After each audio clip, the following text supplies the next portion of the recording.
बातमी आहे पिंपरी चिंचवड येथून बुधवार दिनांक 19 ऑक्टोबर 2022 रोजी पिंपरी चिंचवड येथील YCM रुग्णालयामध्ये एक धक्कादायक प्रकार उघडकीस आला. पिंपरी चिंचवड शहरातील दापोडी परिसरातील स्नेहलता गायकवाड नामक वृद्ध महिलेच्या अंगावर भिंत कोसळून तिचा मृत्यू झाला. त्या महिलेच्या मृतदेहाचा पोस्टमॉर्टम करण्यासाठी मृत महिलेच्या नातेवाईकांनी मृतदेह YCM रुग्णालयात आणला होता. पण पोस्टमॉर्टम नंतर नातेवाईकांना धक्का बसला, कारण त्यांच्या मृतदेहाची अदलाबदल झाली होती.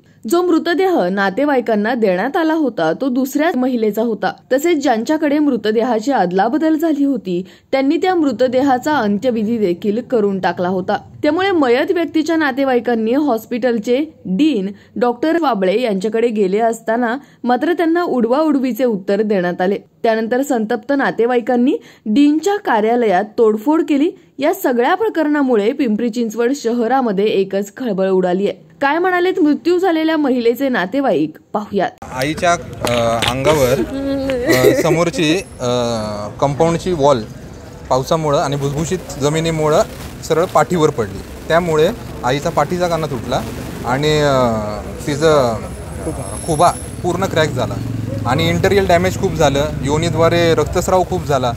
ज्युपिटरच्या कर्मचाऱ्यांनी डॉक्टरांनी खूप प्रयत्न केले वाचवण्यासाठी, पण शेवटी ते म्हणाले आम्ही नाही वाचू शकलो.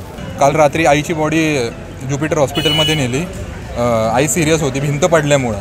घराच्या समोरची भिंत पडली आणि त्रास जायला लागल्यामुळं अनकॉन्शियस झाली ती आणि आम्ही ज्युपिटर हॉस्पिटलमध्ये नेलं. ज्युपिटर हॉस्पिटलमध्ये नेल्यानंतर त्यांनी खूप उपचार केले, पण रात्री तिला डेट म्हणून घोषित केलं आणि तिकडं सगळा पंचनामा वगैरे झाल्यानंतर आम्ही रात्री आईला बॉडी घेऊन YCMला आलो डेट हाऊसमध्ये आणि तिकडं कर्मचाऱ्यांनी सांगितलं इथं कोल्ड स्टोरेज नाही आहे, त्यामुळे इथंच तुम्हाला आणावं लागणार. आणि इथं आणल्यानंतर आम्ही रात्री निघून गेलो. सकाळी यांनी पोस्टमॉर्टम केलं. पोस्टमॉर्टम केल्यानंतर आम्हाला स्मशानाचा दाखलासुद्धा दिला. दाखला दिल्यानंतर आम्ही ज्यावेळी परत बॉडी घ्यायला आलो त्यावेळी एका दुसऱ्या महिलेची बॉडी दाखवली आणि त्या महिलेच्या बॉडीवर स्नेहलता अशोक गायकवाड म्हणजे माझ्या आईचं नाव होतं. आणि नंतर त्या कर्मचाऱ्यांनी जे आधीच बॉडी नेली म्हणजे महिलाच्या फक्त 2च बॉड्या होत्या काल रात्रीपासून. त्याच्यामध्ये त्यांना फोन केल्यानंतर ते म्हणतात की आम्ही अंत्यसंस्कार केले सुद्धा आणि स्नेहलता अशोक गायकवाड ह्या नाव लेबल अजून त्या बॉडीवर आहे. कारवाई झाली पाहिजे. प्रशासनाची चुकी आहे, पूर्ण प्रशासनाची चुकी आहे आणि जे काय ते नियमाने झालं पाहिजे. आईचं मुखदर्शन नाही मिळालं. पाहुणे सगळे वाट बघतात. ते गुजरातवरून पाहुणे आलेत, अकोल्यावरून पाहुणे आलेत, मुंबईवरून आलेत. आता त्यांना काय उत्तर द्यायचं हे कर्मचाऱ्यांनी आणि इथल्या प्रशासनाने द्यावं. आम्हाला आमच्या आईचं तोंड दाखवायचं होतं. माझं पोरग आजी आजी करते. त्याने आजीला काल बघितलं होतं. अजून माझ्या बारक्या भावाला माहिती नाही. आमच्या दिराला अजून माहिती नाहीये. इथे काय गोंधळ होईल ते सांगता येत नाही. आम्ही त्यांना अजून सांगितलं नाही. त्यांनी खाल्लं नाही, पिलं नाही, काही नाही. आईचं तोंड बघितल्याशिवाय तो पाणी रात्रपासून तो तसं. दोस्त है, हम साथ में बचपन से बड़े हुए. उनकी माताजी गई है, उनका मुखदर्शन नहीं हो पाया है. ये वापस भर के आने वाला वक्त नहीं है. इसीलिए इन्होंने जो भी कुछ करना है उनकी बॉडी हमें देनी चाहिए. हमारी यही मांग है.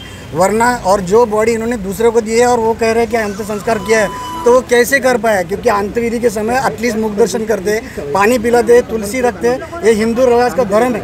अगर ये बिना करते ही अगर आपने उसका जैसे भी अंत्यविधि किया है तो हमारी माँ का हम क्या करें? इसका सवाल हम इस प्रशासन पे रखते हैं और हमें इस प्रशासन से न्याय चाहिए. और मैं सारे पत्रकार बांधवों से और सारे मीडिया से यही दरखास्त करता हूँ कि हमें साथ दीजिए. याच बातमीचा ग्राउंड रिपोर्ट घेतलाय आमचे प्रतिनिधी प्रसन्न तरडे आणि कॅमेरामॅन भानुदास हिवराळे यांनी. पाहुयात. मी आता हे पिंपरी चिंचवड येथील YCM रुग्णालयामध्ये. आज दुपारी एक घटना घडली. या ठिकाणी दापोडीतील एक महिला होती जिचा मृत्यू झाला होता. त्यांच्या नातेवाईकांना दुसऱ्या महिलेची डेड बॉडी देण्यात आली होती आणि त्याच्याच रागाच्या भरात इथे महिलाच्या ज्या नातेवाईक आहेत त्यांनी या ठिकाणी डीनचा जो या ठिकाणी ऑफिसचा जे सगळा परिसर आहे या ठिकाणी तोडफोड केली. आपण माझ्या मागं पाहू शकता की इथले संपूर्ण जे कार्यालयाचे ऑफिसचे जे काचा वगैरे आहेत त्याची या ठिकाणी तोडफोड करण्यात आली आहे आणि हा सगळा जर परिसर बघितला तर मोठ्या प्रमाणात ह्या ठिकाणी तोडफोड झाली आहे। हा सगळा परिसर काचेच्या तुकड्यांनी भरला आहे आणि ह्या ठिकाणी ज्या माणसांनी जे नातेवाईक आहेत त्या महिलेचे तर त्यांनी जी तोडफोड केली असं बोललं जातं की हे त्यांचंच जे रक्त या ठिकाणी सगळं सांडलेलं आहे। ह्या घटनेमुळे एक भीतीचं वातावरण या ठिकाणी निर्माण झालेलं आहे। असंही बोललं जातं आहे की YCM प्रशासनाच्या हलगर्जीपणामुळे हा जो संपूर्ण प्रकार घडला आहे। आता ह्या ठिकाणी पिंपरी चिंचवड पोलीस आयुक्तालयाचे उपायुक्त मनसुख गिप्पर सर ह्या ठिकाणी दाखल झालेले आहेत। जे डीन आहेत या हॉस्पिटलचे राजेंद्र वाबे सर त्यांच्याशी अधिक ते माहिती जाणून घेत आहे। कॅमेरामॅन भानुदास शिवरायसह प्रसन्न तरडे, आपला आवाज, पिंपरी चिंचवड।